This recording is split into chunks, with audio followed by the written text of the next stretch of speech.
ਧੰਨ ਧੰਨ ਸਤਿਗੁਰੂ ਗੁਰੂ ਅਮਰਦਾਸ ਸਾਹਿਬ ਜੀ ਮਹਾਰਾਜ 68 ਅੰਗ ਤੇ 6ਵਾਂ ਸ਼ਬਦ 6ਵੀਂ ਅਸ਼ਟਪਦੀ ਜੋ ਹੈ ਬਖਸ਼ਿਸ਼ ਕਰ ਰਹੇ ਹਨ। 68 ਅੰਗ ਦੇ ਉੱਪਰਲੇ ਪਾਸੇ ਹੀ ਪਹਿਲੀਆਂ 5 ਪੰਕਤੀਆਂ ਤੋਂ ਬਾਅਦ ਸ਼ਬਦ ਪ੍ਰਾਰੰਭ ਹੁੰਦਾ ਹੈ। ਸ੍ਰੀ ਰਾਗ ਮਹੱਲਾ ਤੀਜਾ। ਤੀਸਰੇ ਪਾਤਸ਼ਾਹ ਸ੍ਰੀ ਰਾਗ ਦੇ ਵਿੱਚ ਬਖਸ਼ਿਸ਼ ਕਰ ਰਹੇ ਨੇ। ਭਾਈ ਰੇ ਗੁਰਬਿਨ ਸਹਿਜ ਨਾ ਹੋਏ। ਇਹ ਭਾਈ ਗੁਰੂ ਤੋਂ ਬਿਨਾਂ ਜਿਹੜਾ ਸਹਿਜ ਹੈ, ਟਿਕਾਊ ਹੈ, ਇਕਾਗਰਤਾ ਹੈ, ਗਿਆਨ ਹੈ, ਗਿਆਨ ਦੇ ਪਾਉਣ ਕਰਕੇ ਇਕਾਗਰਤਾ ਦਾ ਸੁੱਖ, ਮਨ ਦੇ ਖੰਡਾਓ ਅੰਦਰ ਕਾਹਲ ਹੈ, ਕਾਹਲ ਦੇ ਵਿੱਚ ਦੁੱਖ ਹੈ। ਸਿਆਣਿਆਂ ਦਾ ਕਥਨ ਹੈ, ਕਾਹਲੀ ਅੱਗੇ ਟੋਏ ਹੁੰਦੇ ਹਮੇਸ਼ਾ। ਮਨੁੱਖ ਹਮੇਸ਼ਾ ਕਾਹਲ ਕਰਦਾ ਹੈ। ਸਤਿਗੁਰੂ ਮਨੁੱਖ ਨੂੰ ਸਹਿਜ ਵਿੱਚ ਲੈ ਕੇ ਆਉਂਦੇ ਨੇ। ਸਤਿਗੁਰੂ ਸਿੱਖ ਨੂੰ ਭਾਣਾ ਮੰਨਣਾ ਸਿਖਾਉਂਦੇ ਨੇ।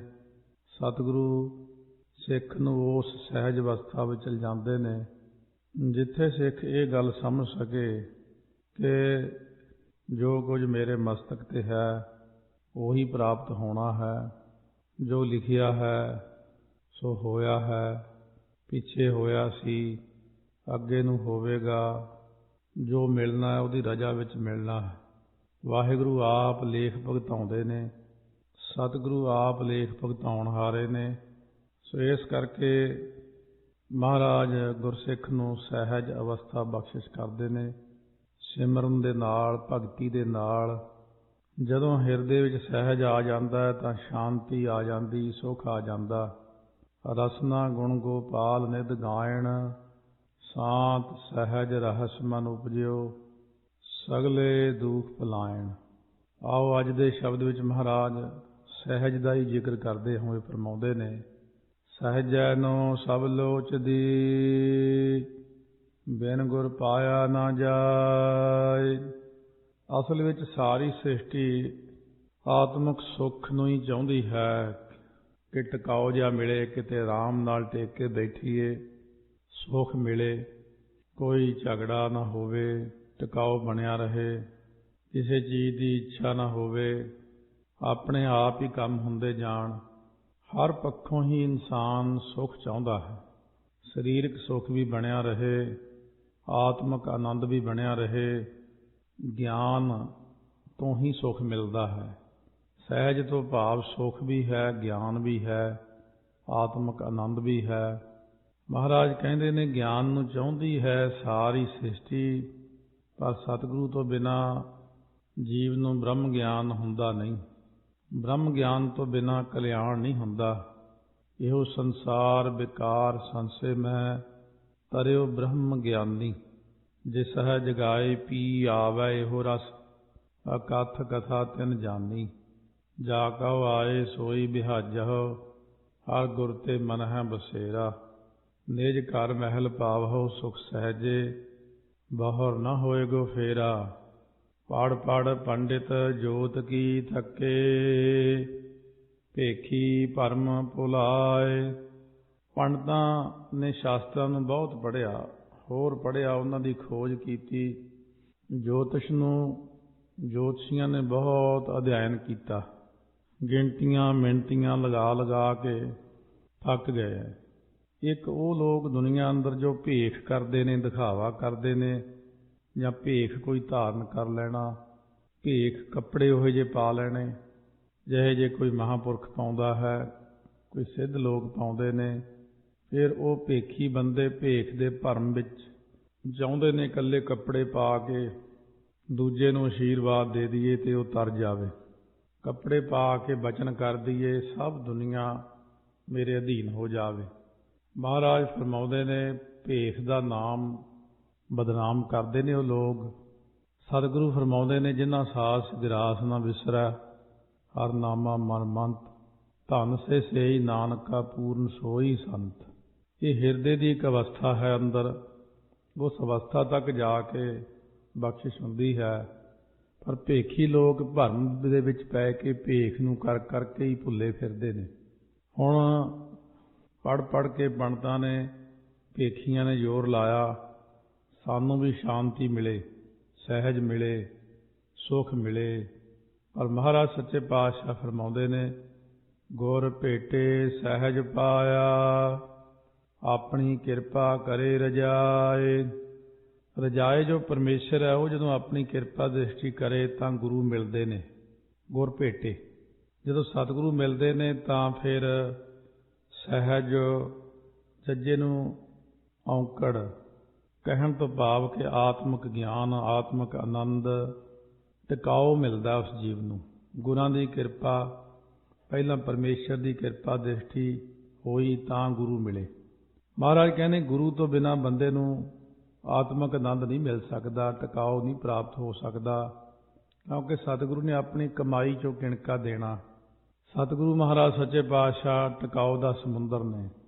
ਇਸ ਕਰਕੇ ਟਿਕਾਓ ਦੇ ਸਮੁੰਦਰ ਦੇ ਨੇੜੇ ਹੁੰਦਿਆਂ ਹੀ ਸਿੱਖ ਨੂੰ ਟਿਕਾਓ ਮਿਲ ਸਕਦਾ। ਭਾਈ ਰੇ ਗੁਰ ਬਿਨ ਸਹਿਜ ਨਾ ਹੋਏ। ਸਤਿਗੁਰੂ ਕਹਿੰਦੇ, ਗੁਰੂ ਤੋਂ ਬਿਨਾਂ ਗਿਆਨ ਦੀ ਪ੍ਰਾਪਤੀ ਨਹੀਂ, ਤੇ ਗਿਆਨ ਤੋਂ ਬਿਨਾਂ ਬੰਦੇ ਨੂੰ ਸੁੱਖ ਨਹੀਂ ਮਿਲਦਾ। ਗਿਆਨ ਦੇ ਅੰਦਰ ਹੀ ਸਾਰਾ ਸੁੱਖ ਭਰਿਆ ਪਿਆ। ਸਬਦੈ ਹੀ ਤੇ ਸਹਿਜ ਊਪਜੈ, ਹਰ ਪਾਇਆ ਸੱਚ ਸੋਏ ਰਹਾਉ। ਗੁਰਾਂ ਦੇ ਉਪਦੇਸ਼ ਤੋਂ ਹੀ ਸਹਿਜ ਤੋਂ ਭਾਵ ਗਿਆਨ ਪੈਦਾ ਹੁੰਦਾ। ਸਤਿਗੁਰੂ ਉਪਦੇਸ਼ ਕਰਦੇ ਨੇ ਕਿ ਸਿਮਰੋ ਸਿਮਰ ਸਿਮਰ ਸੁਖ ਪਾਵੋ, ਕਲ ਕਲੇਸ਼ ਤਨ ਮਾਹੇ ਮਿਟਾਵੋ। ਫਿਰ ਦੱਸਦੇ ਨੇ, ਪ੍ਰਭ ਕੈ ਸਿਮਰਨ ਗਰਭ ਨਾ ਬਸੈ, ਪ੍ਰਭ ਕੈ ਸਿਮਰਨ ਦੂਖ ਜਮ ਨਸੈ। ਅਥਵਾ ਪ੍ਰਭ ਕੈ ਸਿਮਰਨ ਰਿੱਧ ਸਿੱਧ ਨੌ ਨਿਧ, ਪ੍ਰਭ ਕੈ ਸਿਮਰਨ ਗਿਆਨ ਧਿਆਨ ਤਤ ਬੁੱਧ। ਸਤਿਗੁਰੂ ਜੀ ਦੇ ਉਪਦੇਸ਼ ਨਾਲ ਹੀ ਸਾਨੂੰ ਫਿਰ ਗਿਆਨ ਮਿਲਦਾ ਹੈ ਕਿ ਸਿਮਰਨ ਵਿੱਚ, ਭਗਤੀ ਵਿੱਚ ਹੀ ਸ਼ਾਂਤੀ ਹੈ, ਟਿਕਾਓ ਹੈ। ਫਿਰ ਗੁਰਸਿੱਖ ਦੇ ਅੰਦਰ ਗਿਆਨ ਪੈਦਾ ਹੁੰਦਾ ਹੈ। ਗਿਆਨ ਦੁਆਰਾ ਹੀ ਉਹ ਸੱਚੇ ਵਾਹਿਗੁਰੂ ਅਕਾਲ ਪੁਰਖ ਦੀ ਪ੍ਰਾਪਤੀ ਕਰਦਾ ਹੈ। ਹਰ ਪਾਇਆ ਸੱਚ ਸੋਏ ਰਹਾਉ। ਵਿਸ਼ਰਾਮ ਦੇ ਕੇ ਫਰਮਾਉਂਦੇ ਨੇ। ਸਤਿਗੁਰੂ ਮਹਾਰਾਜ ਕੀ ਉਪਦੇਸ਼ ਕਰਦੇ ਨੇ? ਮਹਾਰਾਜ ਸ਼ਾਂਤੀ ਕਿਵੇਂ ਆਉਂਦੀ ਹੈ, ਟਿਕਾਓ ਕਿਵੇਂ ਬਣਦਾ ਹੈ? ਸਤਿਗੁਰੂ ਕਹਿੰਦੇ, ਪਹਿਲਾਂ ਮਨ ਦੀ ਕਾਹਲ ਦੂਰ ਕਰ। ਜਦੋਂ ਪਾਠ ਕਰਨ ਬੈਠਾ, ਧਿਆਨ ਲਾਇਆ, ਹਲੇ ਕੰਮ ਤੇ ਜਾਣ ਨੂੰ 1 ਘੰਟਾ ਹੈ, 2 ਘੰਟੇ, ਪਹਿਲਾਂ ਹੀ ਘੜੀ ਵੱਲ ਦੇਖਣ ਲੱਗ ਗਿਆ ਕਿ ਇੰਨੇ ਵਜੇ ਜਾਣਾ, ਟਾਈਮ ਨਾ ਹੋ ਜੇ। ਸੁਰਤੀ 6 ਵਜੇ ਤੋਂ ਸਿੱਧੀ 8 ਵਜੇ ਤੇ ਖੜੀ ਹੈ, ਵਿਚਕਾਰਲਾ ਸਮਾਂ ਖਰਾਬ ਹੋ ਗਿਆ, ਸੁਰਤੀ ਜੁੜਦੀ ਨਹੀਂ। ਕਾਹਲ ਕਰਦਾ ਹੈ, ਕਾਹਲ ਕਰਦਾ ਹੈ, ਪਹਿਲਾਂ ਹੀ ਮਨ ਕਾਹਲਾ ਹੈ, ਫਿਰ ਹੋਰ ਕਾਹਲ ਕਰਦਾ ਹੈ। ਸਤਿਗੁਰੂ ਮਹਾਰਾਜ ਕਹਿੰਦੇ ਨੇ, ਇਸ ਤਰ੍ਹਾਂ ਟਿਕਾਓ ਵਿੱਚ ਬੈਠੋ, ਅਸੀਂ ਤੁਹਾਡੇ ਕੰਮ ਵਿੱਚ ਨਾਲ ਸਹਾਈ ਹੋਵਾਂਗੇ, ਤੁਸੀਂ ਚਿੰਤਾ ਨਾ ਕਰੋ। ਜੇ ਤੁਸੀਂ ਗੁਰਾਂ ਦਾ ਕੰਮ ਕਰਦੇ ਹੋ, ਪਰਮੇਸ਼ਰ ਦਾ ਕੰਮ ਕਰਦੇ ਹੋ, ਉਹਦੀ ਸੇਵਾ ਕਰਦੇ ਹੋ, ਤੇ ਕੰਮਾਂ ਕਾਰਾਂ ਵਿੱਚ ਉਹ ਤੁਹਾਡੇ ਸਹਾਈ ਹੁੰਦੇ ਨੇ। ਮਹਾਰਾਜ ਕਹਿੰਦੇ, ਹਮੇਸ਼ਾ ਮੈਂ ਨਾਲ ਹਾਂ ਤੁਹਾਡੇ। ਇਹ ਜਾਣ ਕੇ ਸਹਿਜੇ ਗਾਵਿਆ ਥਾਏ ਪਵੈ, ਬਿਨ ਸਹਿਜੈ ਕਥਨੀ ਬਾਦ। ਸਹਿਜੇ ਤੋਂ ਭਾਵ ਸ਼ਾਂਤੀ ਵਿੱਚ ਸਮਾਨ ਗਿਆਨ ਦੁਆਰਾ ਪਰਮੇਸ਼ਰ ਦਾ ਜਿਹੜਾ ਜਸ ਗਾਇਆ ਹੈ, ਉਹ ਹੀ ਕਬੂਲ ਪੈਂਦਾ। ਕਿਉਂਕਿ ਬਿਨਾਂ ਸ਼ਾਂਤੀ ਤੋਂ,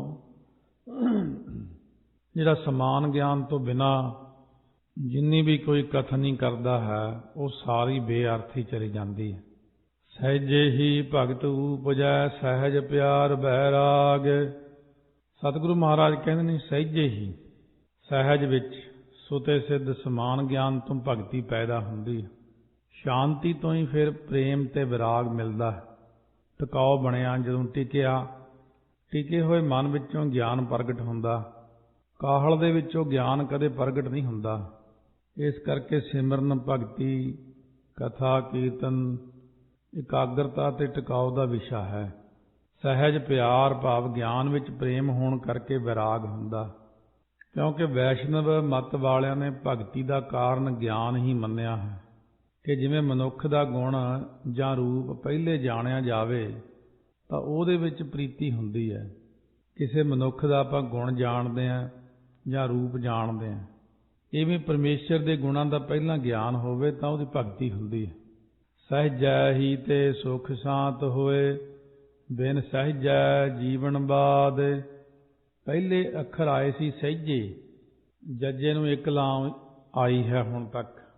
ਇੱਥੇ ਇਸ ਪੰਕਤੀ ਵਿੱਚ ਸਹਿਜਾ ਦਲਾਈਆਂ ਲਾਈਆਂ ਮਹਾਰਾਜ ਨੇ। ਸਤਿਗੁਰੂ ਫਰਮਾਉਂਦੇ ਨੇ ਸਹਿਜਾ ਤੋਂ ਭਾਵ ਗਿਆਨ ਨਾਲ ਹੀ ਸ਼ਾਂਤੀ ਤੇ ਸੁੱਖ ਹੁੰਦਾ ਹੈ। ਬਿਨ ਸਹਿਜਾ ਜੀਵਨ ਬਾਦ, ਗਿਆਨ ਹੋਏ ਤੋਂ ਬਿਨਾਂ ਇਹਦਾ ਜਿਉਣਾ ਬੇਅਰਥੀ ਹੈ ਮਨੁੱਖ ਦਾ। ਸਹਿਜ ਸਾਲਾਹੀ ਸਦਾ ਸਦਾ, ਸਹਿਜ ਸਮਾਧ ਲਗਾਏ। ਸਤਿਗੁਰੂ ਫਰਮਾਉਂਦੇ ਨੇ ਸਹਿਜ ਗਿਆਨ ਦੁਆਰਾ। ਇੱਥੇ ਜੱਜੇ ਦੀ ਸਿਹਾਰੀ ਕਹਿੰਦੀ ਹੈ ਗਿਆਨ ਦੁਆਰਾ ਸਦਾ ਹੀ ਨਿਤ ਰੂਪ ਪਰਮਾਤਮਾ ਨੂੰ ਸਦਾ ਹੀ ਸਲਾਹੁਣਾ ਕਰੇ। ਗਿਆਨ ਦੁਆਰਾ ਉਹ ਪਰਮੇਸ਼ਰ ਵਿੱਚ ਸਹਿਜੇ ਹੀ ਸਮਾਧੀ ਲਾਵੇ, ਉਹਦੇ 'ਚ ਸਹਿਜ ਵਿੱਚ ਸਮਾਧੀ ਲਾਵੇ। ਟਿਕਾਓ ਪਹਿਲਾਂ ਮਨ ਦਾ ਕਰਨਾ ਹੈ। ਜਦੋਂ ਤੱਕ ਮਨ ਦਾ ਟਿਕਾਓ ਨਹੀਂ ਹੁੰਦਾ, ਇੱਕ ਪੇਂਟਰ ਦਾ ਹੱਥ ਬਹੁਤ ਟਿਕਿਆ ਹੋਇਆ ਆਪਣੀ ਪੇਂਟਿੰਗ 'ਤੇ, ਕਈ ਸਾਲਾਂ ਦੀ ਮਿਹਨਤ ਤੋਂ ਬਾਅਦ ਉਹਦਾ ਹੱਥ ਟਿਕਦਾ, ਬੜੀ ਸੁੰਦਰ ਤਸਵੀਰ ਬਣਾਉਂਦਾ। ਪਰ ਜੇ ਉਹਨੂੰ ਕਹੀਏ ਟਰੱਕ ਵਿੱਚ ਰੱਖ ਦਿੰਦੇ ਆ ਤੇਰਾ ਸਮਾਨ, ਤੂੰ ਰਸਤੇ ਵਿੱਚ ਬਣਾ ਤਸਵੀਰ, ਉਹ ਤਾਂ ਹਿੱਲਦਾ ਹੈ। ਕਹਿੰਦਾ ਇੱਥੇ ਨਹੀਂ ਬਣ ਸਕਦੀ ਤਸਵੀਰ, ਕਿਉਂਕਿ ਇਹ ਤਾਂ ਹਿੱਲਦਾ ਹੈ, ਕਦੇ ਇੱਧਰ ਹੋ ਜਾਂਦਾ, ਕਦੇ ਬ੍ਰੇਕਾਂ ਲੱਗ ਜਾਂਦੀਆਂ। ਸੋ ਮਹਾਰਾਜ ਸੱਚੇ ਪਾਤਸ਼ਾਹ ਕਹਿੰਦੇ ਇਸੇ ਤਰ੍ਹਾਂ ਆਪਾਂ ਕਾਹਲ ਦੇ ਵਿੱਚ, ਭੱਜ ਦੌੜ ਦੇ ਵਿੱਚ ਟਿਕਾਓ ਸ਼ਾਂਤੀ ਕਰਨਾ ਚਾਹੁੰਦੇ ਹਾਂ, ਪਰ ਹੁੰਦੀ ਨਹੀਂ। ਪੇਂਟਿੰਗ ਕਰਨ ਵਾਲੇ ਭਾਈ ਸੋਭਾ ਸਿੰਘ ਵਰਗੇ ਬਹੁਤ ਇਕਾਂਤ ਪਹਾੜੀ ਇਲਾਕੇ ਵਿੱਚ ਵਾਸ ਕਰਕੇ, ਕੋਈ ਸ਼ੋਰ ਨਹੀਂ ਹੈ ਜਿੱਥੇ, ਬਹੁਤ ਟਿਕਾਓ ਵਿੱਚ ਉਹਨਾਂ ਨੇ ਆਪਣੀਆਂ ਤਸਵੀਰਾਂ ਬਣਾਈਆਂ, ਜੋ ਅੱਜ ਸਾਰੀ ਦੁਨੀਆ ਦੇ ਵਿੱਚ ਆਪਾਂ ਹਰ ਘਰ 'ਚ ਦੇਖਦੇ ਹਾਂ। ਉਹਨਾਂ ਦੇ ਬਣਾਏ ਹੋਏ ਚਿੱਤਰ ਗੁਰੂ ਨਾਨਕ ਦੇਵ ਜੀ ਦੇ, ਗੁਰੂ ਗੋਬਿੰਦ ਸਿੰਘ ਮਹਾਰਾਜ 6ਵੇਂ ਪਾਤਸ਼ਾਹ ਦੇ। ਇਸ ਕਰਕੇ ਸਤਿਗੁਰੂ ਕਹਿੰਦੇ ਨੇ ਜਦੋਂ ਤੱਕ ਉਹ ਟਿਕਾਓ ਹੁੰਦਾ ਹੈ ਸਹਿਜ ਸਮਾਧ, ਪਹਿਲਾਂ ਤਾਂ ਸਰੀਰ ਨੂੰ ਸਮਾਧੀ ਦੇ ਅਵਸਥਾ 'ਚ ਬਿਠਾਉਣਾ, ਚੌਂਕੜਾ ਲਾ ਕੇ ਰੀੜ੍ਹ ਦੀ ਹੱਡੀ ਥੋੜ੍ਹੀ ਸਿੱਧੀ ਰੱਖ ਕੇ ਬਿਲਕੁਲ ਟਿਕਾਓ ਦੀ ਅਵਸਥਾ 'ਚ ਬੈਠਣਾ। ਇਸੇ ਕਰਕੇ ਜਦੋਂ ਉੱਧਰੋਂ ਟਾਈਮ ਹੁੰਦਾ ਜਾਣ ਦਾ, ਉੱਧਰੋਂ ਹੁੰਦਾ ਨਿਤਨੇਮ ਦਾ ਟਾਈਮ, ਮਨ ਕਿਆ ਪਿਆ ਹੈ ਕਾਹਲਾ, ਫੇਰ ਨਹੀਂ ਗੱਲ ਨਹੀਂ ਬਣਦੀ ਸਹਿਜ ਵਾਲੀ। ਇਸੇ ਕਰਕੇ ਸਤਿਗੁਰੂ ਕਹਿੰਦੇ ਪਹਿਲਾਂ ਹੀ ਉੱਠ ਖੜੋ, ਇੰਨਾ ਪਹਿਲਾਂ ਕਿ ਹੋਰ ਕੋਈ ਗੱਲ ਮਨ ਵਿੱਚ ਆਵੇ ਨਾ, ਕਿਉਂਕਿ ਦੁਨੀਆ ਦੇ ਕੰਮ ਜਦੋਂ ਤੱਕ ਸ਼ੁਰੂ ਹੋਣੇ ਨੇ ਉਦੋਂ ਪਹਿਲਾਂ ਮਨ ਨੂੰ ਟਿਕਾਓ, ਸਹਿਜ ਸ਼ਾਂਤੀ ਸੁੱਖ ਦੇ ਦੇਣਾ, ਤਾਂ ਕਿ ਮਨ ਸਾਰਾ ਦਿਨ ਟਿਕਿਆ ਰਹੇ। ਸਹਿਜੇ ਹੀ ਗੁਣ ਉਚਰੈ ਭਗਤ ਕਰੇ ਲਿਵ ਲਾਏ। ਸਹਿਜੇ ਗਿਆਨ ਦੁਆਰਾ ਵਾਹਿਗੁਰੂ ਦੇ ਗੁਣ ਉਚਾਰਨਾ ਕਰੇ ਤੇ ਲਿਵ ਲਗਾ ਕੇ ਹਰੀ ਦੀ ਭਗਤੀ ਕਰੇ। ਸਬਦੇ ਹੀ ਹਰ ਮਨ ਵਸੈ, ਰਸਨਾ ਹਰ ਰਸ ਖਾਏ। ਗੁਰਾਂ ਦੇ ਉਪਦੇਸ਼ ਦੁਆਰਾ ਹੀ ਮਨ ਵਿੱਚ ਪਰਮਾਤਮਾ ਦਾ ਨਾਮ ਵਸਦਾ ਹੈ, ਅਤੇ ਜ਼ੁਬਾਨ ਜਿਹੜੀ ਹੈ ਵਾਹਿਗੁਰੂ ਦੇ ਨਾਮ ਦੇ ਰਸ ਨੂੰ ਚਖਦੀ ਹੈ ਉਦੋਂ, ਕਿਉਂਕਿ ਹੌਲੀ ਹੌਲੀ ਨਾਮ ਹਿਰਦੇ 'ਚ ਵਸਦਾ ਹੈ। ਸਹਿਜੇ ਕਾਲ ਵਿਡਾਰਿਆ, ਸੱਚ ਸਰਨਾਈ ਪਾਏ। ਸੱਚੇ ਦੀ ਸ਼ਰਨ ਵਿੱਚ ਪਾ ਕੇ ਗੁਰਮੁਖਾਂ ਨੇ ਆਪਣੇ ਆਪ ਨੂੰ ਸੁਭਾਵਕ ਹੀ ਕਾਲ ਨੂੰ ਦੂਰ ਕੀਤਾ ਹੈ, ਕਿਉਂਕਿ ਕਾਲ ਉਦੋਂ ਤੱਕ ਸਿਰ ਦੇ ਉੱਤੇ ਖੜਾ ਹੀ ਰਹਿੰਦਾ, ਮੰਡਰਾਉਂਦਾ ਹੀ ਰਹਿੰਦਾ, ਜਦੋਂ ਤੱਕ ਭਗਤੀ ਨਹੀਂ। ਮੌਤ ਦਾ ਡਰ ਬਣਿਆ ਹੀ ਰਹਿੰਦਾ। ਜਦੋਂ ਹਿਰਦੇ 'ਚ ਨਾਮ ਦਾ ਵਾਸਾ ਹੋਇਆ, ਪ੍ਰਕਾਸ਼ ਹੋਇਆ, ਉਦੋਂ ਜੀਵ ਨੂੰ ਫਿਰ ਮੌਤ ਤੋਂ ਡਰ ਲੱਗਣੋਂ ਹਟ ਜਾਂਦਾ, ਕਿਉਂਕਿ ਕਾਲ ਦੂਰ ਹੋ ਜਾਂਦਾ। ਸਹਿਜੇ ਹਰ ਨਾਮ ਮਨ ਵਸਿਆ, ਸੱਚੀ ਕਾਰ ਕਮਾਏ। ਗੁਰਮੁਖਾਂ ਨੇ ਸੱਚੀ ਗੁਰ ਸੇਵਾ ਰੂਪੀ ਕਾਰ ਕਮਾਈ ਹੈ, ਗੁਰੂ ਦੀ ਸੇਵਾ ਭਗਤੀ ਦੀ ਕਾਰ ਕਮਾਈ ਹੈ। ਇਸ ਕਰਕੇ ਉਹਨਾਂ ਦੇ ਮਨ ਵਿੱਚ ਸੁਭਾਵਕ ਹੀ ਨਾਮ ਵਸ ਗਿਆ, ਪਤਾ ਹੀ ਨਹੀਂ ਲੱਗਿਆ। ਉਹ ਆਪ ਬੜਾ ਹੈਰਾਨ ਹੈ, ਇਹ ਹੋ ਕਿਵੇਂ ਗਿਆ। ਸੇਵਾ ਕਰਦਿਆਂ ਕਰਦਿਆਂ, ਸਤਿਨਾਮ ਵਾਹਿਗੁਰੂ ਜਪਦਿਆਂ ਆਪਣੇ ਆਪ ਹੀ ਹਿਰਦੇ 'ਚ ਵਾਹਿਗੁਰੂ ਵਾਹਿਗੁਰੂ ਹੋਣ ਲੱਗ ਜਾਂਦਾ ਉਹਨਾਂ ਦੇ।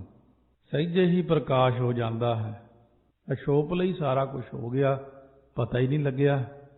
ਗੁਰੂ ਦੀ ਸੇਵਾ ਜਿਹੜੀ ਹੈ ਇਹਦਾ ਇਹੀ ਲਾਭ ਹੁੰਦਾ। ਸੇਵੜ ਭਾਗੀ ਜਿਨੀ ਪਾਇਆ, ਸਹਿਜੇ ਰਹੇ ਸਮਾਏ। ਉਹ ਗੁਰਮੁਖ ਵੱਡਿਆਂ ਭਾਗਾਂ ਵਾਲੇ ਬੰਦੇ ਨੇ ਜਿਨ੍ਹਾਂ ਨੇ ਗਿਆਨ ਨੂੰ ਪ੍ਰਾਪਤ ਕੀਤਾ ਅਤੇ ਗਿਆਨ ਕਰਕੇ ਪਰਮੇਸ਼ਰ ਦੇ ਵਿੱਚ ਹਮੇਸ਼ਾ ਅਭੇਦ ਹੋਏ ਰਹਿੰਦੇ ਨੇ। ਉਹਨਾਂ ਉੱਤੇ ਅਕਾਲ ਪੁਰਖ ਦੀ ਐਸੀ ਕਿਰਪਾ ਹੋ ਜਾਂਦੀ ਹੈ। ਮਹਾਰਾਜ ਸੱਚੇ ਪਾਤਸ਼ਾਹ ਕਹਿੰਦੇ ਹੁਣ ਸੰਸਾਰ ਦੇ ਲੋਕ ਆ, ਇਹਨਾਂ ਦਾ ਮਨ ਹਮੇਸ਼ਾ ਮਾਇਆ ਵਿੱਚ ਨੂੰ ਲੱਗਿਆ ਰਹਿੰਦਾ, ਤੇ ਮਾਇਆ ਵਿੱਚ ਤਾਂ ਹੁਣ ਤੁਹਾਨੂੰ ਪਤਾ ਕਹਿੰਦੇ ਟਿਕਾਓ ਨਹੀਂ ਬਣ ਸਕਦਾ। ਮਾਇਆ ਵਿੱਚ ਸਹਿਜ ਨਾ ਉਪਜੈ, ਮਾਇਆ ਦੂਜੈ ਭਾਏ। ਹੁਣ ਮਾਇਆ ਵਿੱਚ ਮਨ ਲੱਗਾ ਰਵੇ ਜਿਹਦਾ, ਉੱਥੇ ਗਿਆਨ ਕਿੱਥੇ ਪੈਦਾ ਹੁੰਦਾ? ਕਿਉਂਕਿ ਜਦੋਂ ਮਾਇਆ ਆ ਗਈ ਤਾਂ ਦਵੈਸ਼ ਆ ਗਿਆ ਨਾਲ ਹੀ, ਈਰਖਾ, ਨਫ਼ਰਤ। ਕਿਉਂਕਿ ਮਾਇਆ ਦਵੈਸ਼ ਭਾਅ ਦਾ ਕਾਰਨ ਹੈ।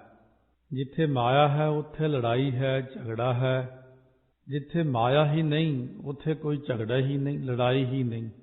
ਉੱਥੇ ਕੋਈ ਨਹੀਂ ਕਹਿੰਦਾ ਕਿ ਇੱਥੇ ਮੈਨੂੰ ਬਣਾਓ, ਮੁਖੀ ਬਣਾਓ ਮੈਨੂੰ। ਨਹੀਂ ਤਾਂ ਮੁੱਖ ਸੇਵਾਦਾਰ ਬਣਨ ਨੂੰ ਫਿਰ ਸਾਰੇ ਹੀ ਤਿਆਰ ਰਹਿੰਦੇ। ਜਿੱਥੇ ਲੱਖਾਂ ਕਰੋੜਾਂ ਆਉਂਦੇ ਨੇ ਉੱਥੇ ਸਭ ਕੋਈ ਹੈ। ਜਿਸ ਗੁਰੂ ਘਰ ਦੇ ਵਿੱਚ ਕੋਈ ਮੱਥਾ ਟੇਕਣ ਨਹੀਂ ਜਾਂਦਾ, ਦੂਰ ਦਰਾਡੇ ਇੱਕ ਇਕੱਲਾ ਹੀ ਗ੍ਰੰਥੀ ਸਿੰਘ ਬੈਠਾ, ਉੱਥੇ ਗ੍ਰੰਥੀ ਹੋਈ ਪ੍ਰਧਾਨ ਆ, ਉਹੀ ਖਜ਼ਾਨਚੀ ਆ, ਉਹੀ ਸੈਕਟਰੀ ਆ। ਕਿਉਂਕਿ ਉੱਥੇ ਪੈਸਾ ਹੀ ਹੈ ਨਹੀਂ। ਰੌਲਾ ਕਾਹਦਾ? ਝਗੜੇ ਕਿਉਂ ਨੇ ਗੁਰੂ ਘਰਾਂ 'ਚ? ਇਹ ਮਾਇਆ ਦੇ ਹੀ ਨੇ। ਘਰਾਂ ਵਿੱਚ ਕਾਹਦੇ ਝਗੜੇ ਨੇ? ਇਹ ਮਾਇਆ ਦੇ ਹੀ ਝਗੜੇ ਨੇ। ਸੋ ਇਸ ਕਰਕੇ ਕਿਸੇ ਘਰ ਦੇ ਵਿੱਚ ਲੜਾਈ ਕਰਾਉਣੀ ਹੋਵੇ, ਬਹੁਤਾ ਪੈਸਾ ਸਿੱਟ ਦਿਓ ਉੱਥੇ, ਉਹ ਲੜ ਪੈਣਗੇ ਮਾਇਆ ਪਿੱਛੇ। 4 ਜਣਿਆਂ ਨੇ ਮਾਇਆ ਬਹੁਤ ਮਿਲ ਗਈ, ਚੋਰੀ ਕੀਤੀ ਕਿਤੋਂ, ਬਹੁਤ ਜ਼ਿਆਦਾ ਮਾਇਆ ਮਿਲੀ। ਕਹਿੰਦੇ ਵੰਡ ਲਈਏ ਜੰਗਲ 'ਚ ਬੈਠ ਕੇ। ਕਹਿੰਦੇ ਭੁੱਖ ਲੱਗੀ, ਪਹਿਲਾਂ ਰੋਟੀ ਤਾਂ ਖਾਈਏ, ਸ਼ਹਿਰ 'ਚੋਂ ਕੋਈ ਜਾ ਕੇ ਲਿਆਓ। 2 ਜਾਣੇ ਗਏ ਸ਼ਹਿਰ ਵਿੱਚ, ਮਠਿਆਈ ਲੈ ਲਈ, ਆਪ ਤਾਂ ਰੱਜ ਕੇ ਉੱਥੇ ਖਾ ਕੇ ਬਾਕੀ ਦੀ ਮਠਿਆਈ ਵਿੱਚ ਜ਼ਹਿਰ ਮਿਲਾ ਲਈ। ਜਿਹੜੇ ਜੰਗਲ 'ਚ 2 ਜਾਣੇ ਬੈਠੇ ਨੇ, ਉਹ ਕਹਿੰਦੇ ਜਦੋਂ ਆਉਣਗੇ ਨਾ, ਆਉਂਦੀ ਵੱਢਦੀ ਉਹਨਾਂ ਦੋਨਾਂ ਨੂੰ, ਤੇ ਸਾਰੀ ਮਾਇਆ ਆਪਣੀ ਹੋ ਜਾਏਗੀ, ਆਪਾਂ 2 ਹਿੱਸੇ ਵੰਡ ਲਵਾਂਗੇ। ਉਹ ਕਹਿੰਦੇ ਜਦੋਂ ਜ਼ਹਿਰ ਖਾ ਲਿਆ ਉਹ ਮਰ ਜਾਣਗੇ, ਆਪਾਂ 2 ਹਿੱਸੇ ਕਰ ਲਵਾਂਗੇ। ਉਹਨਾਂ ਨੇ ਆ ਕੇ ਜਦੋਂ ਮਠਿਆਈ ਰੱਖੀ, ਨਾਲ ਹੀ ਗੰਡਾਸੇ ਮਾਰੇ ਸਿਰਾਂ 'ਚ ਤੇ ਮਾਰ ਕੇ ਸੁੱਟ ਦਿੱਤੇ ਜੰਗਲ 'ਚ। ਕਹਿੰਦੇ ਪਹਿਲਾਂ ਖਾਈਏ ਮਠਿਆਈ, ਫੇਰ ਵੰਡਦੇ ਆ ਮਾਇਆ। ਮਠਿਆਈ ਖਾ ਕੇ ਉਹ ਵੀ ਲਿਟ ਗਏ ਉੱਥੇ ਹੀ, ਉਹ ਵੀ ਮਰ ਗਏ। ਉੱਥੇ ਹੀ ਰਹਿ ਗਈ ਮਾਇਆ ਪਈ। ਜਿਸ ਮਾਇਆ ਪਿੱਛੇ ਇੰਨੀਆਂ ਲੜਾਈਆਂ ਹੁੰਦੀਆਂ, ਉਹ ਮਾਇਆ ਨੂੰ ਪੁੱਛੋ ਤੂੰ ਇਹ ਲੜਾਉਂਦੀ ਕਿਉਂ ਹੈ? ਕਹਿੰਦੀ ਮੈਂ ਤਮਾਸ਼ਾ ਦੇਖਦੀ ਇਹਨਾਂ ਦਾ। ਇਹ ਸਹਿਜ ਵਿੱਚ ਨਹੀਂ ਹਨ, ਕਾਹਲ ਕਰਦੇ ਨੇ। ਦਵੈਸ਼ ਭਾਵਨਾ ਆ ਗਈ। ਜਿੱਥੇ ਭਗਤੀ ਨਹੀਂ ਹੁੰਦੀ ਉੱਥੇ ਕਾਹਲ ਹੈ, ਮਾਇਆ ਹੈ, ਦਵੈਸ਼ ਹੈ। ਜਿੱਥੇ ਭਗਤੀ ਹੈ ਉੱਥੇ ਤਿਆਗ ਹੈ। ਉਹ ਕਹਿੰਦਾ ਮੈਂ ਨਹੀਂ ਲੈਣਾ ਕੁਛ, ਭਗਤੀ ਵਾਲਾ ਕਹਿੰਦਾ ਕੋਈ ਅਹੁਦਾ ਨਹੀਂ ਲੈਣਾ, ਮੈਂ ਕੁਛ ਨਹੀਂ ਕਰਨਾ, ਮੈਨੂੰ ਸ਼ਾਂਤੀ ਚਾਹੀਦੀ। ਮਾਇਆਵੀ ਪੁਰਸ਼ ਰਜੋ ਗੁਣੀ ਤਮੋ ਗੁਣੀ ਲੜਾਈ ਝਗੜਾ ਕਰਦੇ ਨੇ। ਇਸ ਕਰਕੇ ਸਤਿਗੁਰੂ ਮਹਾਰਾਜ ਕਹਿੰਦੇ ਇਹ ਪੰਗਤੀਆਂ ਹੀ ਉਪਦੇਸ਼ ਕਰਦੀਆਂ ਕਿ ਮਾਇਆ ਵਿੱਚ ਸਹਿਜ ਨਾ ਉਪਜੈ, ਮਾਇਆ ਦੂਜੈ ਭਾਏ। ਫੇਰ ਮਾਇਆ ਮਗਰ ਲੱਗ ਕੇ ਕਰਮ ਕਿਹੜੇ ਕਮਾਉਂਦਾ? ਮਨਮੁਖ ਕਰਮ ਕਮਾਵਣੇ, ਹਉਮੈ ਜਲੈ ਜਲਾਏ। ਮਨਮੁਖ ਬੰਦੇ ਜਿਹੜੇ ਨੇ ਸਕਾਮ ਕਰਮਾਂ ਨੂੰ ਕਰਦੇ ਨੇ, ਸਹਿਤ ਕਾਮਨਾ ਦੇ ਕਰਮ ਕਰਕੇ ਫਿਰ ਹਉਮੈ ਦੀ ਅੱਗ ਵਿੱਚ ਆਪ ਸੜਦੇ ਨੇ ਤੇ ਹੋਰਨਾਂ ਨੂੰ ਸਾੜਦੇ ਨੇ। ਪਹਿਲਾਂ ਆਇਆ ਸੀ ਮਨਮੁਖ ਭੁੱਲੈ ਭੁਲਾਏ, ਆਪ ਭੁੱਲਦਾ ਮਨਮੁਖ, ਦੂਜਿਆਂ ਨੂੰ ਭੁਲਾਉਂਦਾ। ਹੁਣ ਆਇਆ ਮਨਮੁਖ ਆਪ ਹਉਮੈ 'ਚ ਸੜਦਾ, ਦੂਜੇ ਨੂੰ ਵੀ ਸਾੜਦਾ। ਇਸ ਕਰਕੇ ਇਹ ਪੰਗਤੀਆਂ ਨੇ। ਪੰਗਤੀਆਂ ਦੇ ਨਾਲ ਆਪਣੇ ਆਪ ਨੂੰ ਮਿਲਾਈ ਤੁਰੇ ਜਾਣਾ। ਜਿੱਥੇ ਕਮੀ ਹੈ ਉਹਨੂੰ ਦੂਰ ਕਰੀਏ, ਜੋ ਕਰਨ ਵਾਲਾ ਉਹਨੂੰ ਕਰੀਏ। ਜੋ ਸਤਿਗੁਰੂ ਕਹੀ ਜਾਂਦੇ ਛੱਡ ਦਿਓ ਇਹਨੂੰ, ਉਹ ਛੱਡ ਦਿਓ। ਜੰਮਣ ਮਰਨਾ ਚੂਕਈ, ਫਿਰ ਫਿਰ ਆਵੈ ਜਾਏ। ਉਹਨਾਂ ਦਾ ਜੰਮਣਾ ਮਰਨਾ ਦੂਰ ਹੀ ਨਹੀਂ ਹੁੰਦਾ, ਮੁੜ ਮੁੜ ਕੇ ਆਈ ਜਾਂਦੇ। ਕਿਉਂਕਿ ਸੁਰਤੀ ਮਾਇਆ 'ਚ ਰਹਿ ਗਈ, ਸੁਰਤੀ ਝਗੜਿਆਂ 'ਚ ਹੈ, ਸੁਰਤੀ ਅਹੁਦਿਆਂ 'ਚ ਹੈ, ਮੁੜ ਮੁੜ ਕੇ ਆਈ ਜਾਈ ਜਾਂਦੇ ਨੇ ਫਿਰ। ਸੋ ਇਸ ਤਰ੍ਹਾਂ ਜੰਮਣ ਮਰਨਾ, ਸੱਚੇ ਨੂੰ ਦੁਲੈਂਕੜੇ, ਚੂਕਈ, ਚੁੱਕਈ ਵੀ ਆਉਂਦਾ ਪਾਠ ਕਈ ਜਗ੍ਹਾ ਔਂਕੜ ਨਾਲ। ਤ੍ਰਿਹੋ ਗੁਣਾ ਵਿੱਚ ਸਹਿਜ ਨਾ ਪਾਈਐ, ਤ੍ਰੈ ਗੁਣ ਭਰਮ ਭੁਲਾਏ। ਅਸਲ ਵਿੱਚ ਮਾਇਆ ਅੰਦਰ ਇਹ 3 ਗੁਣ ਜਿਹੜੇ ਰਜੋ ਗੁਣ, ਰਾਜਸੀ ਗੁਣ। ਕਈ ਬੰਦਾਂ ਦੇ ਹਮੇਸ਼ਾ ਧਿਆਨ ਹੀ ਰਾਜਸੀ ਪਾਰਟੀਆਂ ਬਾਜ਼ੀਆਂ 'ਚ ਹੁੰਦਾ, ਬੜੀ ਤੋੜ ਜੋੜ ਜੀ ਕਰਦੇ ਰਹਿੰਦੇ ਨੇ ਉਹ ਰਾਤ ਦਿਨ ਰਜੋ ਗੁਣ ਵਿੱਚ। ਉਹ ਤਮੋ ਗੁਣੀਆਂ ਦਾ ਆਸਰਾ ਲੈਂਦੇ ਨੇ, ਖਾਣ ਪੀਣ ਵਾਲਿਆਂ ਦਾ ਵੀ ਡੰਡੇ ਸੋਟੇ ਤਿਆਰ ਰੱਖਿਓ, ਖੁੱਲ੍ਹੀ ਸ਼ਰਾਬ ਦੇਵਾਂਗੇ ਤੁਹਾਨੂੰ, ਖੁੱਲ੍ਹੀਆਂ ਚੀਜ਼ਾਂ। ਆ ਵੋਟਾਂ 'ਚ ਇਹੀ ਕੁਝ ਚੱਲਦਾ ਪੰਜਾਬ 'ਚ, ਇੱਥੇ ਵੀ ਬਥੇਰਾ ਕੁਝ ਚੱਲਦਾ ਚਾਰੇ ਪਾਸੇ। ਰਜੋ ਅਤੇ ਤਮੋ ਵਾਲੇ ਇਕੱਠੇ ਹੋ ਜਾਂਦੇ ਨੇ। ਸਤੋ ਵਾਲੇ ਸ਼ਾਂਤੀ ਚਾਹੁੰਦੇ ਹੁੰਦੇ ਨੇ ਪਰ ਸ਼ਾਂਤੀ ਹੁੰਦੀ ਨਹੀਂ। ਪਰ ਇਹ 3 ਗੁਣ ਮਾਇਆ ਦੇ ਦੱਸੇ ਨੇ, ਰਜੋ ਸਤੋ ਤਮੋ ਰੂਪ 3 ਗੁਣਾਂ ਵਿੱਚ ਰਹਿਣ ਕਰਕੇ ਗਿਆਨ ਨਹੀਂ ਪਾਈਦਾ। ਤ੍ਰੈ ਗੁਣੀ ਜੀਵ ਭਰਮ ਵਿੱਚ ਪੈ ਕੇ ਭੁੱਲੇ ਫਿਰਦੇ ਨੇ। ਹੁਣ ਰਜੋ ਵਿੱਚ ਤੇ ਤਮੋ ਵਿੱਚ ਰਹਿ ਕੇ ਕਹਿੰਦੇ ਨੇ ਸ਼ਾਂਤੀ ਸ਼ਾਂਤੀ ਕਰੋ। ਸ਼ਾਂਤੀ ਕਿੱਥੇ ਉੱਥੇ? ਕਿਉਂਕਿ ਸਤੋ ਗੁਣ ਪੱਲੇ ਹੀ ਨਹੀਂ ਹੈਗਾ। ਜਦੋਂ ਸਤੋ ਗੁਣੀ ਪੁਰਸ਼ ਬਣਿਆ ਨਹੀਂ, ਕਿਉਂਕਿ ਸਤੋ ਹੀ ਪਰਮੇਸ਼ਰ ਦੇ ਨੇੜੇ ਹੈ ਬਹੁਤ, ਫੇਰ ਚੌਥੀ ਪਦਵੀ ਆ ਜਾਂਦੀ। ਤਮੋ ਗੁਣ ਵਿੱਚੋਂ ਨਿਕਲ ਕੇ ਰਜੋ ਚ ਆਇਆ, ਰਜੋ ਚੋਂ ਸਤੋ ਚ ਆਇਆ, ਸ਼ਾਂਤੀ ਵਿੱਚ ਆਇਆ, ਝਗੜਿਆਂ ਤੋਂ ਦੂਰ ਹੋਇਆ। ਤ੍ਰੈ ਗੁਣ ਵਿਸ਼ੇ ਵੇਦਾ, ਤਿੰਨ ਗੁਣਾਂ ਦੇ ਵਿਸ਼ੇ ਕਰਨ ਵਾਲੀ ਵੇਦ ਬਾਣੀ ਵਿੱਚੋਂ ਵੀ ਸ਼ਾਂਤੀ ਨਹੀਂ ਪਾਈ ਦੀ, ਕਿਉਂਕਿ ਤ੍ਰੈ ਗੁਣੀ ਵੇਦ ਵੀ ਭਰਮ ਵਿੱਚ ਭੁੱਲੇ ਹੋਏ ਨੇ। ਇਹ ਬਿਆਸ ਜੀ ਵਰਗਿਆਂ ਨੇ, ਬਾਅਦ ਵਿੱਚ ਵੱਡੇ ਵੱਡੇ ਵਿਸ਼ਿਸ਼ਟ ਮੁਨੀ ਵਰਗਿਆਂ ਨੇ, ਵਿਦਵਾਨਾਂ ਨੇ ਇਹ ਚੀਜ਼ਾਂ ਦੀ ਖੋਜ ਕੀਤੀ ਕਿ ਤ੍ਰੈ ਗੁਣ ਵਿਸ਼ੇ ਵੇਦਾ, ਵੇਦਾਂ ਵਿੱਚ ਵੀ ਤਿੰਨ ਗੁਣੀ ਕਥਨ ਕੀਤੇ ਹੋਏ ਨੇ। ਵੇਦਾਂ ਦੇ ਵਿੱਚ ਚੌਥੀ ਪਦਵੀ ਦੀ ਗੱਲ ਨਹੀਂ ਸੁਣਾਈ। ਪੜ੍ਹੀਐ ਗੁਣੀਐ ਕਿਆ ਕਥੀਐ, ਜਾਂ ਮੁੰਡੋਂ ਕੁੱਥਾ ਜਾਏ। ਹੁਣ ਵੇਦਾਂ ਦੇ ਪੜ੍ਹਨ ਦਾ, ਗੁਣੀਆਂ ਵਿਚਾਰਨ ਦਾ ਤੇ ਕਥਨ ਕਰਨ ਦਾ ਕੀ ਲਾਭ ਹੈ? ਕਹਿੰਦੇ ਜਾਂ ਮੁੱਢੋਂ ਹੀ ਰਸਤਾ, ਮੁੱਢ ਰੂਪ ਪਰਮਾਤਮਾ ਤੋਂ ਕੁੱਥਾ ਤੋਂ ਭਾਵ ਭੁੱਲਿਆ ਜਾ ਰਿਹਾ, ਉਹਦੇ ਪੜ੍ਹਨ ਦਾ ਕੀ ਫਾਇਦਾ? ਕਿਆ ਪੜ੍ਹੀਐ ਕਿਆ ਗੁਣੀਐ ਕਿਆ ਵੇਦ ਪੁਰਾਨਾ ਸੁਣੀਐ, ਪੜ੍ਹੇ ਸੁਨੇ ਕਿਆ ਹੋਈ, ਜੋ ਸਹਿਜ ਨਾ ਮਿਲਿਓ ਸੋਈ। ਹਰ ਕਾ ਨਾਮ ਨਾ ਜਪਸ ਗਵਾਰਾ, ਕਿਆ ਸੋਚੈ ਬਾਰੰਬਾਰਾ। ਸਤਿਗੁਰੂ ਕਹਿੰਦੇ ਨੇ ਇਸ ਕਰਕੇ ਉਹ ਲੋਕ ਕਹੋ ਬਹੁਤ ਸਾਰੀਆਂ ਐਸੀਆਂ ਚੀਜ਼ਾਂ, ਕਿਸੇ ਨੂੰ ਦੱਸੀਏ ਕਿ ਵੇਦਾਂ ਦੇ ਵਿੱਚ ਆਹ ਚੀਜ਼ ਨਹੀਂ, ਤਿੰਨ ਗੁਣ ਨੇ, ਚੌਥਾ, ਉਹ ਗੁੱਸਾ ਕਰਦਾ ਵੀ ਸਾਡੇ ਧਰਮ ਦੀ ਨਿੰਦਾ ਕਰ ਦਿੱਤੀ, ਵੇਦਾਂ ਵਿੱਚ ਕੀ ਨਹੀਂ। ਇਹ ਅਸੀਂ ਨਹੀਂ ਕਹਿੰਦੇ, ਇਹ ਵਿਦਵਾਨਾਂ ਦੀ ਉਹ ਗੱਲ ਹੈ ਕਿ ਤ੍ਰੈ ਗੁਣ ਵਿਸ਼ੇ ਵੇਦਾ। ਇਹ ਤਾਂ ਸਾਰੇ ਵਿਦਵਾਨਾਂ ਨੇ ਬਾਅਦ ਵਿੱਚ, ਜਿਹੜੇ ਬਿਆਸ ਜੀ ਵਰਗੇ ਹੋਏ ਨੇ, ਹੋਰ ਵਿਦਵਾਨ ਹੋਏ ਨੇ, ਰਿਸ਼ੀ ਪਤੰਜਲ ਆਦਿਕ ਹੋਏ ਨੇ, ਬਹੁਤ ਕੁਝ ਦੱਸਿਆ ਉਹਨਾਂ ਨੇ ਬਾਅਦ ਵਿੱਚ ਖੋਲ ਕੇ। ਅਸਲ ਵਿੱਚ ਪਰਮੇਸ਼ਰ ਦੀ ਭਗਤੀ ਇੱਕ ਵੱਖਰੀ ਚੀਜ਼ ਹੈ। ਰਾਵਣ ਚਾਰ ਵੇਦਾਂ ਦਾ ਟੀਕਾਕਾਰ ਸੀ ਪਰ ਗਿਆਨਵਾਨ ਨਹੀਂ ਸੀ। ਇਹਦੇ ਨਾਲੋਂ ਭਵੀਖਣ ਗਿਆਨਵਾਨ ਸੀ। ਮਹਾਰਾਜ ਨੇ ਭਵੀਖਣ ਨੂੰ ਲਿਖਿਆ ਹੈ ਗੁਰਮੁਖ ਭਵੀਖਣ, ਗੁਰਮੁਖ ਸੀ ਭਵੀਖਣ। ਇਸ ਕਰਕੇ ਕਈ ਵਾਰੀ ਐਸੀਆਂ ਚੀਜ਼ਾਂ ਸੁਣਨ ਨਾਲ ਦੂਜੇ ਮਤਾਂ ਦੇ, ਦੂਜੇ ਧਰਮਾਂ ਦੇ ਲੋਕਾਂ ਨੂੰ ਕਈ ਵਾਰ ਵਹਿਮ ਹੋ ਜਾਂਦਾ ਕਿ ਸਾਡੀ ਗੁਰੂ ਗ੍ਰੰਥ ਸਾਹਿਬ ਦੇ ਵਿੱਚ ਪਤਾ ਨਹੀਂ ਹੇਠੀ ਕੀਤੀ ਜਾਂ ਨਿੰਦਿਆ ਕੀਤੀ। ਨਹੀਂ, ਪਰਮਾਤਮਾ ਹੈ ਗੁਰੂ ਨਾਨਕ ਦੇਵ, ਉਹ ਸਾਰੇ ਜੀਵਾਂ ਨੂੰ ਪਿਆਰ ਕਰਦੇ ਨੇ ਇੱਕ ਜੈਸਾ ਹੀ। ਖੱਤਰੀ ਬ੍ਰਾਹਮਣ ਸੂਦ ਵੈਸ ਉਪਦੇਸ਼ ਚੋਂ ਵਰਨਾ ਕੋ ਸਾਂਝਾ। ਪਰ ਜਿਹੜੀ ਸੱਚਾਈ ਹੈ ਉਹ ਸੁਣਨੀ ਪੈਂਦੀ। ਸਤਿਗੁਰੂ ਕਹਿੰਦੇ ਨੇ ਤਿੰਨ ਗੁਣਾਂ ਦੇ ਵਿੱਚ ਕੁਛ ਨਹੀਂ, ਤਿੰਨ ਗੁਣਾਂ ਦੇ ਵਿੱਚ ਵਰਤਾਰਾ ਵੇਦਾਂ ਦਾ ਹੈ। ਚੌਥੇ ਪਦ ਮਹਿ ਸਹਿਜ ਹੈ ਗੁਰਮੁਖ ਪੱਲੇ ਪਾਏ। ਤਿੰਨ ਗੁਣ ਤਾਂ ਇਹ ਹੋ ਗਏ, ਤਿੰਨ ਅਵਸਥਾ ਹੋ ਗਈਆਂ, ਜਾਗਰਤ ਅਵਸਥਾ, ਸੁਪਨ ਅਵਸਥਾ, ਸੁਖੋਪਤ ਅਵਸਥਾ। ਇਹਨਾਂ ਤਿੰਨਾਂ ਨੂੰ ਲੰਘ ਕੇ ਚੌਥੇ ਤੋਂ ਭਾਵ ਤੁਰੀਆ ਪਦ ਵਿੱਚ ਜਾਵੇ ਜੀਵ। ਜਦ ਤੁਰੀਆ ਪਦ ਵਿੱਚ ਜਾ ਕੇ ਟਿਕਦਾ ਤਾਂ ਸਹਿਜੋ, ਜੱਜੇ ਨੂੰ ਔਂਕੜ ਸਹਿਜੋ, ਫੇਰ ਕੀ ਮਿਲਦਾ? ਕਹਿੰਦੇ ਸੁਖ ਅਤੇ ਅਪਰੋਖ ਗਿਆਨ ਦੀ ਪ੍ਰਾਪਤੀ ਹੁੰਦੀ ਹੈ। ਉਹ ਅਪਰੋਖ ਗਿਆਨ ਗੁਰਾਂ ਦੁਆਰਾ ਗੁਰਮੁਖਾਂ ਦੇ ਬੁੱਧੀ ਰੂਪ ਪੱਲੇ 'ਚ ਪੈਂਦਾ ਹੈ। ਸੋ ਇਸ ਤਰ੍ਹਾਂ ਪ੍ਰੋਖ ਪਾਲਨ, ਪ੍ਰੋਸ਼ ਪਾਲਨ, ਗੁਪਤ ਪਾਲਣਾ ਕਰਦਾ।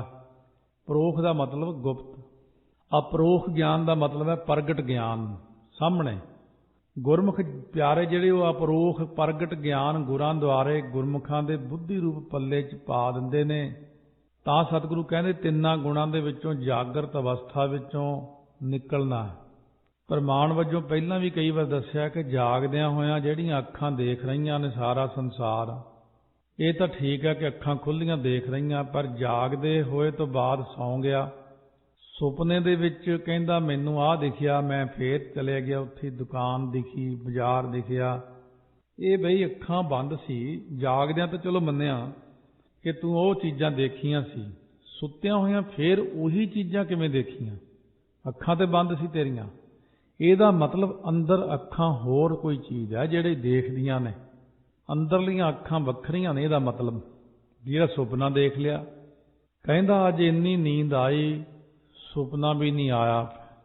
ਜਦ ਇੰਨੀ ਗੂੜੀ ਨੀਂਦ ਵਿੱਚ ਸੁੱਤਾ, ਸੁਪਨਾ ਵੀ ਨਹੀਂ ਦੇਖਿਆ, ਇਹ ਫੇਰ ਗਿਆਨ ਅੰਦਰ ਕਿਹਨੂੰ ਹੈ? ਇਹ ਕਿ ਅੰਦਰ ਸੁਪਨਾ ਵੀ ਨਹੀਂ ਆਇਆ। ਉਹ ਕਿਹੜੀ ਚੀਜ਼ ਹੈ ਜਿਹੜੀ ਇਹ ਦੱਸਦੀ ਹੈ ਜਾਗਦਿਆਂ ਹੋਇਆਂ ਸਭ ਦੇਖਦੀ ਹੈ, ਸੁਪਨੇ ਵਿੱਚ ਸਭ ਕੁਝ ਦੇਖਦੀ ਹੈ। ਸੁਖੋਪਤ ਅਵਸਥਾ ਕਹਿੰਦੇ ਜੀ, ਸੁਪਨਾ ਵੀ ਨਾ ਆਵੇ, ਉਹਦੇ ਵਿੱਚ ਵੀ ਉਹ ਸਾਨੂੰ ਗਿਆਨ ਦਿੰਦੀ ਜਿਹੜੀ ਚੀਜ਼। ਉਹ ਚੌਥੀ ਚੀਜ਼ ਕਿਹੜੀ ਹੈ, ਉਹਦੇ ਕੋਲ ਚੱਲੀਏ। ਮਹਾਰਾਜ ਕਹਿੰਦੇ ਉਹ ਚੌਥੀ ਹੈ ਆਤਮਾ, ਮਨ ਦੇ ਅੰਦਰ। ਆਤਮਾ ਹੀ ਅੱਖਾਂ ਰਾਹੀਂ ਦੇਖਦੀ ਜਾਗਦਿਆਂ, ਆਤਮਾ ਹੀ ਸੁਪਨਾ ਦੇਖਦੀ ਸੁੱਤਿਆਂ, ਆਤਮਾ ਹੀ ਕਹਿੰਦੀ ਸੁਪਨਾ ਨਹੀਂ ਆਇਆ। ਸਾਖੀ ਰੂਪ ਕਹਿੰਦੇ ਨੇ ਇਹਨੂੰ। ਸਾਖੀ ਹੁੰਦੀ ਗਵਾਹੀ। ਜਿਵੇਂ ਪਰਮੇਸ਼ਰ ਆਪਣਾ ਸਾਖੀ ਰੂਪ ਹੈ, ਹਮੇਸ਼ਾ ਆਪਾਂ ਜੋ ਵੀ ਕੰਮ ਕਰਦੇ ਹਾਂ ਉਹ ਦੇਖਦਾ ਹੈ, ਉਹ ਸਾਖੀ ਰੂਪ ਹੈ। ਸਾਖ ਦਿੱਤੀ ਫਲਾਣੇ ਨੇ, ਗਵਾਹੀ ਦਿੱਤੀ। ਚਿੱਤਰਗੁਪਤ ਹੁਣੀ ਸਾਡੇ ਸਾਖੀ ਨੇ। ਨਿਰਗੁਣ ਨਾਮ ਨਿਧਾਨ ਹੈ, ਸਹਿਜੇ ਸੋਝੀ ਹੋਇ।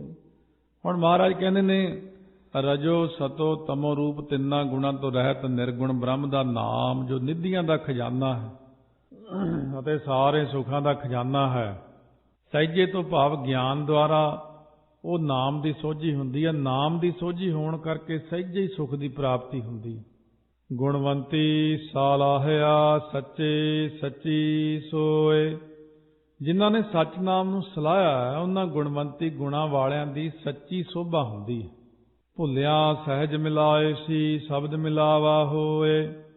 ਭੁੱਲਿਆ ਜੀਵਾਂ ਦਾ ਜੇ ਸਤਿਗੁਰੂ ਨਾਲ, ਗੁਰ ਸ਼ਬਦ ਨਾਲ ਮਿਲਾਪ ਹੋਵੇ ਨਾ, ਤਾਂ ਉਹਨਾਂ ਦਾ ਗਿਆਨ ਨਾਲ ਮਿਲਾਪ ਹੋ ਜਾਂਦਾ। ਸਹਿਜ ਮਿਲਾਏ, ਸਹਿਜ ਵਿੱਚ ਮਿਲਾਵਾ ਹੁੰਦਾ।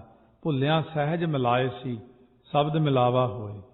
ਜਦੋਂ ਸ਼ਬਦ ਦੇ ਨਾਲ ਮਿਲਾਪ ਹੋਇਆ ਸੁਰਤੀ ਦਾ, ਤਾਂ ਸੁਰਤੀ ਗਿਆਨ ਵਿੱਚ ਚਲੀ ਗਈ, ਗਿਆਨ ਜਾਗਰਤ ਅਵਸਥਾ ਵਿੱਚ ਚਲੀ ਗਈ।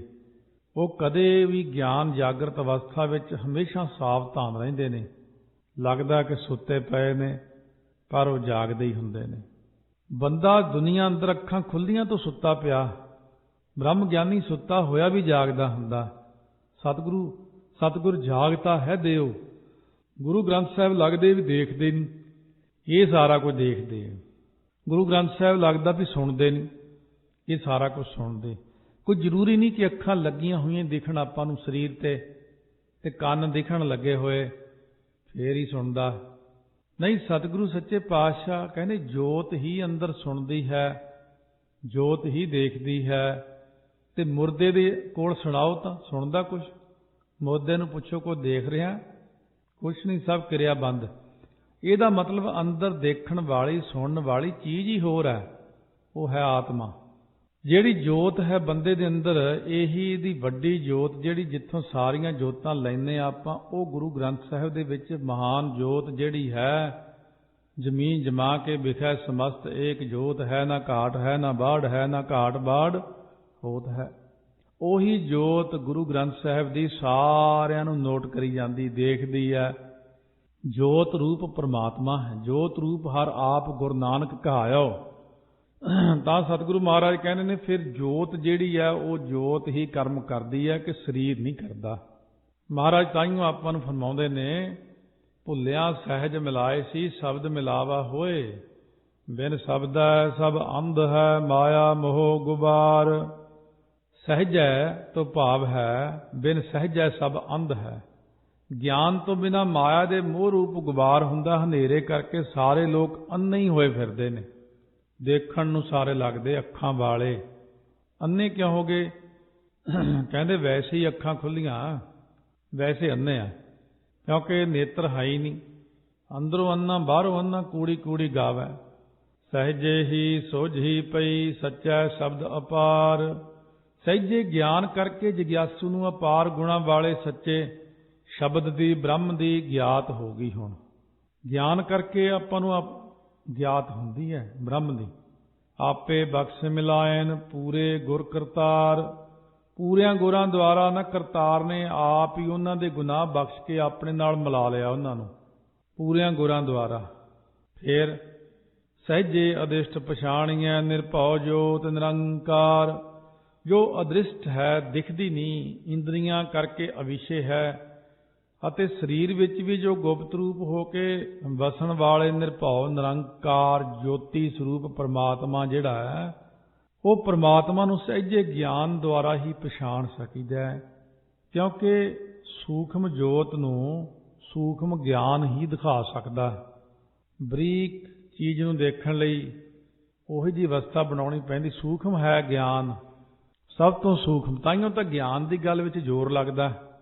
ਉੱਦਾਂ ਬੈਠ ਕੇ ਭਾਵੇਂ ਆਪਾਂ ਸਵੇਰ ਤੋਂ ਸ਼ਾਮ ਤੱਕ ਗੱਲਾਂ ਕਰੀ ਜਾਓ, ਕੋਈ ਜ਼ੋਰ ਨਹੀਂ ਲੱਗਦਾ। ਪਰ ਜਦੋਂ ਗਿਆਨ ਦੀ ਗੱਲ ਕਰਦੇ ਆ ਉਦੋਂ ਜ਼ੋਰ ਲੱਗਦਾ। ਸਤਿਗੁਰੂ ਮਹਾਰਾਜ ਕਹਿੰਦੇ ਨੇ, ਸਭਨਾ ਜੀਆਂ ਕਾ ਏਕੁ ਦਾਤਾ ਜੋਤੀ ਜੋਤ ਮਿਲਾਵਣ ਹਾਰ। ਜੋ ਸਾਰਿਆਂ ਜੀਆਂ ਦਾ ਇੱਕੋ ਹੀ ਦਾਤਾ, ਉਹ ਜੋਤੀ ਪ੍ਰਮਾਤਮਾ ਸਾਰਿਆਂ ਨਾਲ ਆਪਣੀ ਜੋਤ ਦੇ ਮਿਲਾਉਣ ਵਾਲਾ ਹੈ। ਜੋ ਸਾਰਿਆਂ ਜੀਵਾਂ ਦਾ ਦਾਤਾ ਹੈ, ਉਹ ਇੱਕ ਜੋਤੀ ਦੀ ਜੋਤ ਨਾਲ ਮਿਲਾਉਣ ਵਾਲੇ ਸਤਿਗੁਰੂ ਨੇ। ਇਸ ਕਰਕੇ ਪੂਰਾ ਸ਼ਬਦ ਸਲਾਹੀ ਹੈ, ਜਿਸ ਦਾ ਅੰਤ ਨਾ ਪਾਰਾਵਾਰ। ਪੂਰਿਆਂ ਗੁਰਾਂ ਦੇ ਸ਼ਬਦ ਦੁਆਰਾ ਉਹਨੂੰ ਸਲਾਹੁਣਾ ਕਰੀਏ, ਜਿਹਦੇ ਪਾਰ ਉਰਾਰ ਦਾ ਕੋਈ ਅੰਤ ਹੀ ਨਹੀਂ ਹੈ ਪ੍ਰਮਾਤਮਾ ਦਾ। ਗਿਆਨੀਆਂ ਕਾ ਧਨ ਨਾਮ ਹੈ, ਸਹਿਜ ਕਰਹਿ ਵਾਪਾਰ।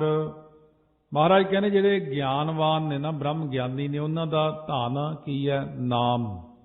ਕਿਉਂਕਿ ਉਹ ਸੁਤੇ ਹੀ ਨਾਮ ਦਾ ਵਪਾਰ ਕਰਦੇ ਨੇ। ਸਹਿਜ ਕਰਹਿ ਵਾਪਾਰ, ਕੋ ਬਨਜਾਰੋ ਰਾਮ ਕੋ ਮੇਰਾ ਟਾਂਡਾ ਲਾਦਿਆ ਜਾਏ ਰੇ। ਇਹਦੇ 'ਚ ਕਹਿੰਦੇ ਨੇ ਭਗਤ ਜੀ, ਕਹਿੰਦੇ ਸਹਿਜ ਕਰੋ ਵਿਆਪਾਰ। ਇਸ ਕਰਕੇ ਸਹਿਜੇ ਦਾ ਵਪਾਰ ਹੈ। ਸੰਤੋ ਬੰਜਿਆ ਨਾਮ ਗੋਬਿੰਦ ਕਾ ਐਸੀ ਖੇਪ ਹਮਾਰੀ। ਆਂਦਿਨ ਲਾਹਾ ਹਰ ਨਾਮ ਲੈਨ, ਖੁੱਟ ਭਰੇ ਭੰਡਾਰ। ਉਹ ਰਾਤ ਦਿਨ ਪਰਮੇਸ਼ਰ ਦੇ ਨਾਮ ਦਾ ਲਾਭ ਲੈਂਦੇ ਨੇ, ਖੱਟਦੇ ਨੇ। ਨਾਮ ਮੁੱਕਣ ਵਾਲੇ ਨਾਮ ਧਨ ਨਾਲ ਉਹਨਾਂ ਦੇ ਹਿਰਦੇ ਦੇ ਅੰਦਰ ਅੰਤःਕਰਨ ਦੇ ਵਿੱਚ ਭੰਡਾਰੇ ਭਰੇ ਪਏ ਨੇ ਨਾਮ ਦੇ। ਹੌਲੀ ਹੌਲੀ ਜਮ੍ਹਾਂ ਹੋ ਗਿਆ ਭੰਡਾਰਾ। ਬ੍ਰਹਮ ਗਿਆਨੀ ਦੇ ਅੰਦਰ ਇੰਨਾ ਭੰਡਾਰਾ ਹੁੰਦਾ, ਉਹ ਜਿੰਨਾ ਮਰਜ਼ੀ ਵੰਡੀ ਜਾਵੇ। ਨਾਨਕ ਟੋਟ ਨ ਆਵਈ ਦੀਏ ਦੇਵਨਹਾਰ। ਮਹਾਰਾਜ ਕਹਿੰਦੇ ਦੇਣੇ ਵਾਲੇ ਨਿਰੰਕਾਰ ਨੇ। ਐਸੇ ਭੰਡਾਰੇ ਭਰਤੇ ਨੇ ਉਹਨਾਂ ਦੇ, ਉਹ ਜਿੰਨਾ ਮਰਜ਼ੀ ਵੰਡੀ ਜਾਣ ਦੁਨੀਆ 'ਚ, ਕਦੇ ਘਾਟਾ ਹੀ ਨਹੀਂ ਆਉਂਦਾ ਉਹਨਾਂ ਨੂੰ। ਹੁਣ ਕਿੰਨਾ ਜਾ ਕੇ ਵੰਡਣ, ਗੱਲ ਤੇ ਕੋਲ ਜਾ ਕੇ ਲੈਣ ਦੀ ਹੈ। ਭਾਗਾਂ ਵਾਲੇ ਉਹਨਾਂ ਕੋਲ ਜਾ ਕੇ ਲੈ ਲੈਂਦੇ ਨੇ। ਮਨਮੁਖ ਬੰਦੇ ਨਿੰਦਾ ਕਰਕੇ ਦੂਰੋਂ ਹੀ ਪਰੇ ਹੀ ਖੜੇ ਰਹਿੰਦੇ ਨੇ, ਉਹ ਲੈ ਨਹੀਂ ਸਕਦੇ, ਕਿਉਂਕਿ ਕਰਮਾਂ 'ਚ ਨਹੀਂ ਲਿਖਿਆ ਹੋਇਆ। ਇਸ ਕਰਕੇ ਸਤਿਗੁਰੂ ਕਹਿੰਦੇ ਬ੍ਰਹਮ ਗਿਆਨੀ ਪਾਸੋਂ ਲੈਣਾ ਵੀ ਭਾਗਾਂ ਨਾਲ ਹੀ ਹੁੰਦਾ।